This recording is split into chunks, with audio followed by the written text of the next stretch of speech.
I promise if you do, you'll get beat up real bad. But in a little while after you're dead, you'll be rotted away anyway. It's not going to matter if you have a few scars. It won't matter if you didn't live. Richard Wayne Mullins started life in rural Indiana in 1955. Born the oldest son in a hard-working Quaker farm family, he embraced the promise of the gospel at a young age, but spent the remainder of his 41 years wrestling with the implications of it. Rich formed his first band, Zion, while in Bible college in Cincinnati. Eventually, one of his song demos, Sing Your Praise to the Lord, landed in the hands of Amy Grant. He was captivating. Anybody that ever toured with him, you know, another band, other musicians, unlike any other artist, people sat on the side of the stage and watched. The immediate success of Amy's single launched Rich's career, a career that would span 16 years and 11 albums, including a gold record, 8 #1 songs, the #3 Christian album of all time as rated by CCM magazine, and a body of work performed by artists like Jars of Clay, Michael W. Smith, and Third Day.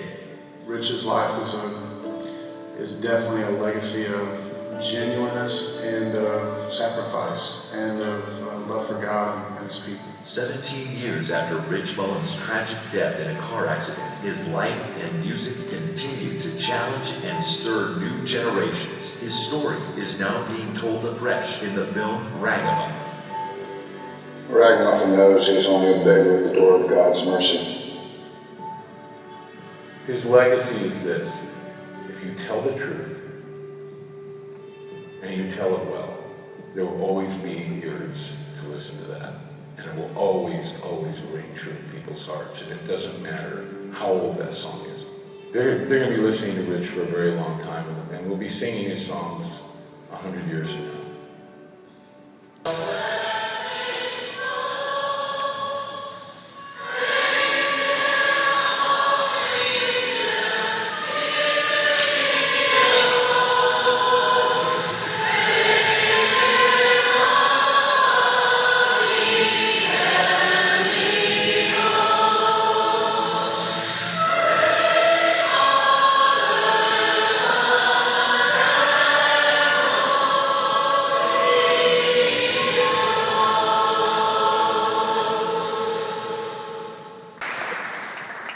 Please welcome, he's not in Canada. When I was 21, I moved to Arizona.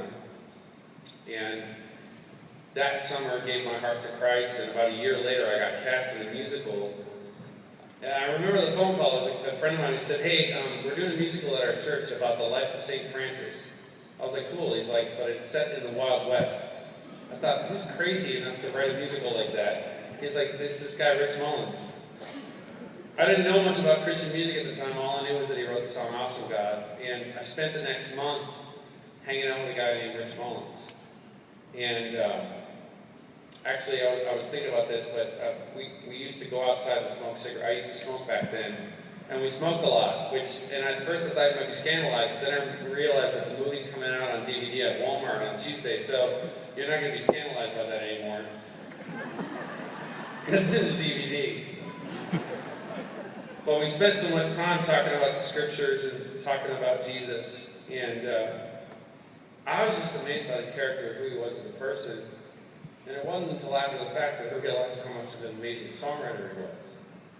And if you asked any songwriter today, hey, can you write a song that's theologically accurate, that's scriptural, that's poetic, that has a great melody, and somehow portrays the massiveness of the human condition and God wanting to intersect with it? I think most of us would go like, you're crazy. But with Rich, that's what he did in every song. And I miss him terribly too. And his absence has left a huge void in the church. But the great thing about a night like tonight is that we can remember him. And when we remember him, and we sing those songs, we know that as the body of Christ, we know that he's in heaven, and we know that he's doing what he longed to do all the time, which is just to worship God. So David Mullins, if you're here, which I'm pretty sure you are, if you could come up, now to accept this award is Rich's brother David. You can round of applause. And Randy said, dude, he said, I got some bad news. And it's like, okay, what is it? And he just simply said, Rich just went to the other side. I said, what? Rich Mullins just went to the other side. And I was in shock, and I sort of had to get my game face on because I had 15,000 people in the amphitheater. And I remember walking off the stage and going, I think this might have been my best performance ever. And I say that with all humility because I said and did it for Rich. And I went back to my church and I wept. And I said, and I think I probably said, God, why?